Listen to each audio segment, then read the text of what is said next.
My husband blew up at my family barbecue, left me stranded, and now he wants me to beg before he'll go to counseling.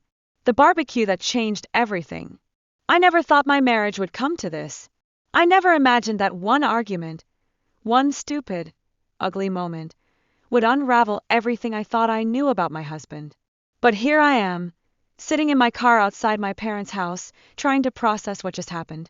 It started with a family barbecue. My family isn't perfect, but they're close-knit.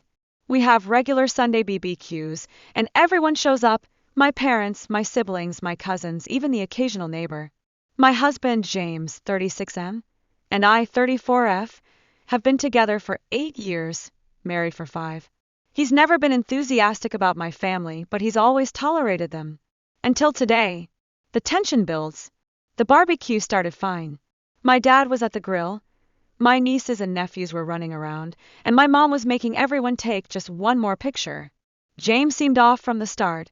His responses were clipped, he barely engaged, and every time I tried to include him in a conversation, he just gave me that look. I tried to ignore it. Maybe he was just having a bad day. Then, during dinner, my brother Mark made a harmless joke. I don't even remember the exact words, but it was something lighthearted about how James is allergic to family events since he always leaves early. James lost it.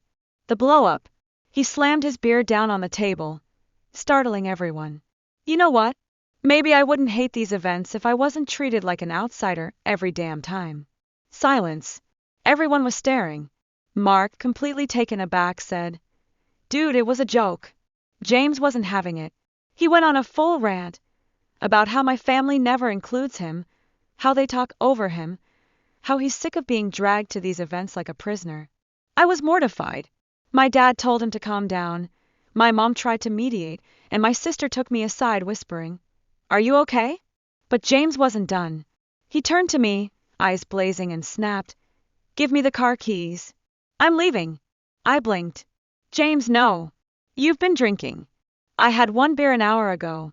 I'm fine." I shook my head. "No, James. I'm not letting you drive like this." And that's when he lost it even more. He left me stranded. He called me controlling. He said I was siding with my family against him. He even accused me of embarrassing him on purpose. Then, in front of everyone, he walked out. He ordered an Uber, left without me, and stranded me at my own parents' house. I was humiliated.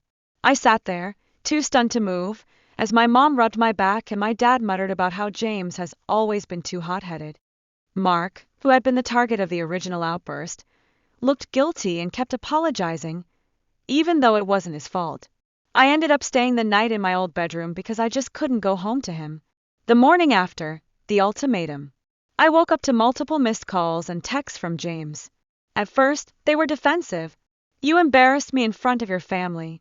I can't believe you made me Uber home like a damn teenager. You always take their side." Then they shifted.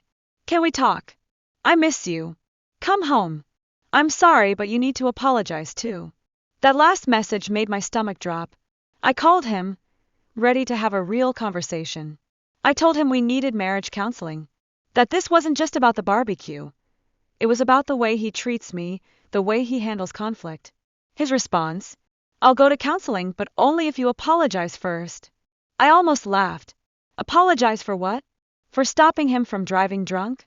For not handing over the keys like an obedient little wife? For expecting him to act like an adult? I told him no.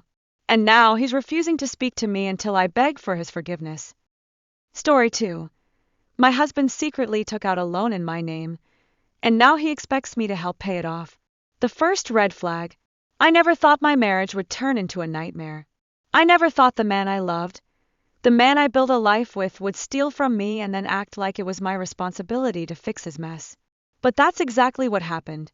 It all started a few months ago when I, 32F, noticed something off in our finances.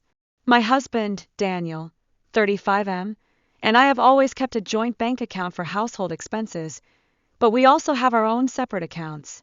It worked for us. He had his money, I had mine, and we split the bills evenly. At least, that's what I thought. One night, I logged into our bank app to check something routine and saw a new loan account linked to my name. A $20,000 personal loan that I never took out. My heart dropped. I clicked into the details, hoping it was a mistake. But there it was, my name, my information, and a debt I had no idea existed. The confrontation. I barely remember walking into the living room where Daniel was watching TV. My hands were shaking. "Daniel," I said, holding up my phone. "What the hell is this?" He barely glanced at me. "What's what?" I shoved the phone in his face. "This loan. In my name." That's when he did something that infuriated me. He sighed. Like I was overreacting. Like I was bothering him over something small. "Look, babe, I was going to tell you." "Tell me. Tell me. You took out $20,000 in my name without asking me." He had the audacity to look annoyed. "It's not a big deal. I needed the money for some investments and I'll pay it back." "Then why didn't you take it out in your name?"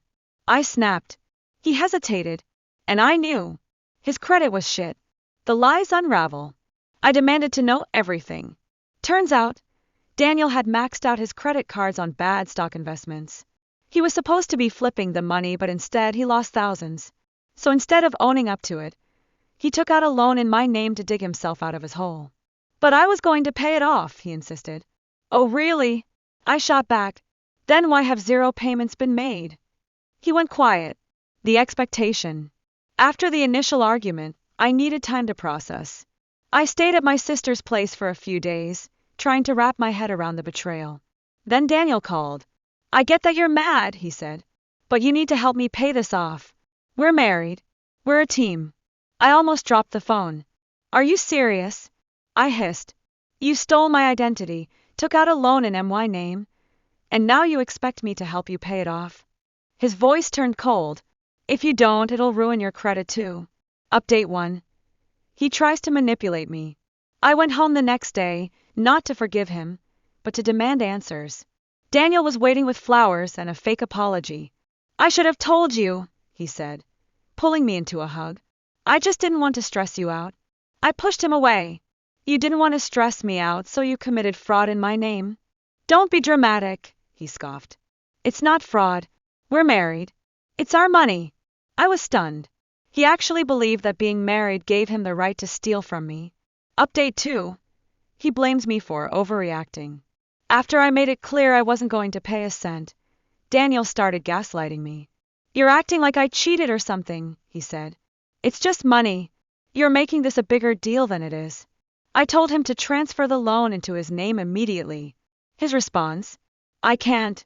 The bank wouldn't let him because his credit was too bad. So now, the debt was stuck on me. I told him I wanted a legal separation. And that's when the threat started. Update 3.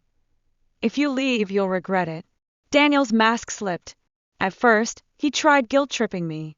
"You're really going to throw away our marriage over this?" Then he turned angry. "If you leave, good luck paying that off yourself." Then the worst one. "You better not tell anyone, OP. You wouldn't want to destroy my reputation, would you?" That's when I knew I wasn't just dealing with a bad husband. I was dealing with a manipulator. Update 4. I take legal action. I spoke to a lawyer. The good news? I could report the loan as fraud. The bad news? That meant pressing charges against my own husband. I struggled with the decision. I kept thinking about the man I used to love, the man who used to make me feel safe. But then I remembered he didn't hesitate to betray me. So I filed the police report. Final update. Karma hits hard. Daniel was arrested for fraud and identity theft. His family called me, begging me to drop the charges. "Please, OP. He just made a mistake." But a mistake is something you do once. This was calculated. Now, Daniel has a criminal record, no credit and no wife. Meanwhile, I got the loan wiped from my name. And I've never felt freer. Final thoughts. Would you have pressed charges? Some people say I was too harsh, that I should have forgiven him. But do you think a man who does this once won't do it again? Because I wasn't willing to find out. Would you have done the same?